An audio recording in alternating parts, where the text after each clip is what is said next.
Bonjour à tous les parents qui désirent le meilleur pour leurs enfants, je suis Eunice Tellero du blog éduquersonenfant.com. Et dans cette vidéo, je voudrais vous parler de comment protéger les enfants des abus sexuels. Saviez-vous que la plupart des abus sexuels sont commis par des personnes de confiance, c'est-à-dire des adultes dont on ne peut vraiment pas se douter de ce genre d'actes? J'ai lu une histoire tellement triste récemment sur WhatsApp qui parlait d'un couple de médecins qui avaient voulu élever leurs enfants dans un environnement très sain. Donc pas de télé, pas trop de sorties, pas d'amis, tout ça à la maison. Et un jour, la femme est rentrée tôt du travail. Elle a surpris son beau-frère avec la nounou en train de regarder un film pornographique en présence des deux enfants, et mieux, ils étaient en train de mimer la scène et ils encourageaient les enfants à en faire de même. La maman était furieuse, donc elle a viré la nounou, elle a chassé le beau-frère de la maison. Les enfants étaient tout tristes, sont venus, mais maman, pourquoi est-ce que tu as fait ça? Ils nous apprennent tout simplement à être de bons papas et de bonnes mamans. Et les enfants, une fille et un garçon, ont développé une relation incestueuse, il s'en est suivi une grossesse, et puis bon, des affaires de suicide à la fin. C'est une histoire qui est tellement triste, et franchement, combien d'histoires tristes comme ça on entend autour de nous. Le beau-père qui abuse de la belle-fille, la nounou qui abuse du petit garçon, ça peut être même le gentil voisin, les gentils voisins chez qui les enfants vont jouer, qui font des attouchements sexuels. Et c'est une erreur de croire qu'on est à l'abri à 100% parce que, comme je le disais justement, les abus viennent des personnes de confiance. Ça peut être l'instituteur, ça peut être votre propre frère, votre propre sœur. Enfin, on ne sait jamais. Mon intention n'est pas de vous rendre parano, mais de quand même vous sensibiliser par rapport à ces choses-là. En tant que parents, nous ne pouvons pas être 24 heures sur 24 avec nos enfants, et en notre absence, ils entrent en interaction avec des personnes. Et il est important de pouvoir les protéger des abus sexuels, parce que les abus sexuels ont des conséquences très dramatiques sur les personnes qui en sont victimes. Émotionnellement, c'est quelque chose de très destructeur, de très nuisible. Les personnes victimes d'abus vivent souvent dans la honte, dans la culpabilité, dans le rejet de leur propre personne. Elles se voient comme des personnes indignes, des personnes sales, et ça fait honte. On n'a pas envie d'en parler autour de soi parce que finalement, c'est quelque chose d'assez intime qui s'est produit dans leur vie.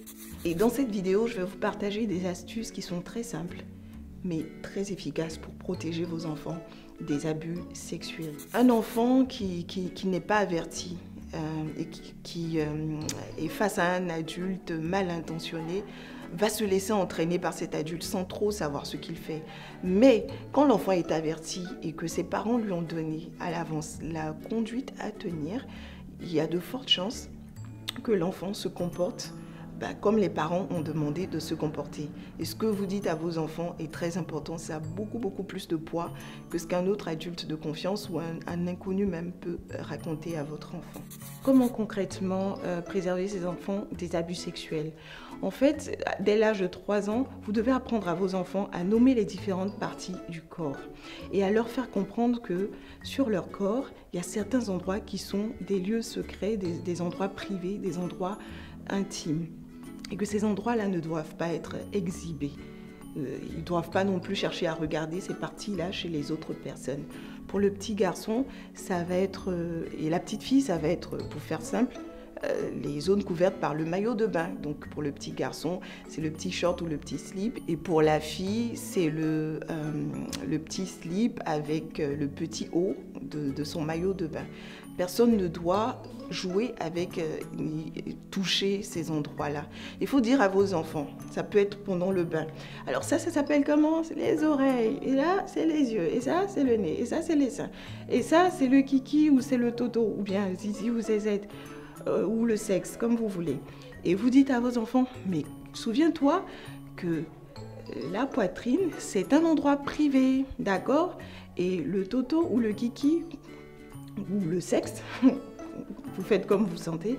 Ce sont des endroits privés. Et si quelqu'un veut regarder ou si quelqu'un veut jouer avec, si ce n'est pas papa, ce n'est ni papa, ni maman, ni le médecin ou l'infirmière, tu dois dire non. D'accord? Tu dis non. Et puis vous dites à votre enfant, qu'est-ce que tu vas dire si quelqu'un veut regarder? L'enfant va dire non. Voilà. Et si la personne insiste, allez, s'il te plaît, tout ça, tu dis non.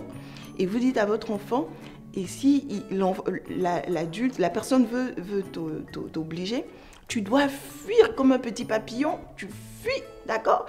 Et dès que tu vois maman ou dès que tu vois papa, tu dis à maman et tu dis à papa. Maman va jamais se fâcher contre toi parce que ce n'est pas de ta faute. Voilà, il faut le répéter souvent à ses enfants pour qu'ils intègrent bien ce fait-là. Et je discutais une fois avec une maman qui m'a expliqué comment on se conseille à préserver son fils d'un abus. Elle se baladait dans le quartier avec son fils et quand ils sont rentrés à la maison, son fils lui a dit « Ah maman, tu as vu le jeune garçon qui était dans le couloir de l'autre côté ?» Elle dit « Oui, oui. Tu sais, la dernière fois, il m'a appelé, il a voulu me montrer son kiki. Je lui ai dit non et j'ai fui. » Vous voyez, une information donnée à un enfant peut faire la différence. Après, je ne vous garantis pas que cela va protéger vos enfants à 100%. Mais si vos enfants ont cette information, il y a de fortes chances que vos enfants aient la bonne réaction et que vos enfants vous en informent. Vous saurez quelles mesures prendre pour faire en sorte que vos enfants évoluent dans un cadre adéquat. Autre chose, dans une de mes vidéos, je vous parlais aussi de 2 questions à poser souvent à ces enfants pour connaître les temps forts de leur journée. Qu'est-ce qui t'a marqué positivement?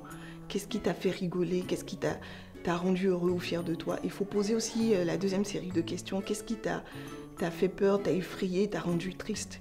Et si votre enfant a eu des menaces d'abus, vous le verrez sur son visage et vous pourrez en parler, en discuter avec votre enfant et prendre de bonnes mesures pour que l'environnement de votre enfant soit sain pour lui.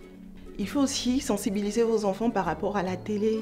C'est vrai que chez vous, vous pouvez crypter les chaînes, vous pouvez faire tout ce qu'il y a à faire pour qu'ils ne tombent pas sur des images à caractère pornographique. Mais si jamais ils se retrouvent en vacances ailleurs ou chez des amis, chez des voisins, qui a des images obscènes qui passent, ils doivent s'enfuir. Ils ne doivent pas rester devant pour regarder. Si un adulte leur demande de regarder, ils doivent dire non, s'enfuir et vous en parler. La même réaction. Voilà, les sensibiliser par rapport à cela. Donc, si vous ne l'avez pas encore fait avec vos enfants, ce n'est pas bien grave. Vous pouvez commencer dès à présent. Je vous y encourage fortement. Si vous avez aimé cette vidéo et que vous pensez qu'elle peut faire du bien à un parent que vous connaissez, n'hésitez pas à la liker, à la partager et à vous abonner à ma chaîne. À très bientôt.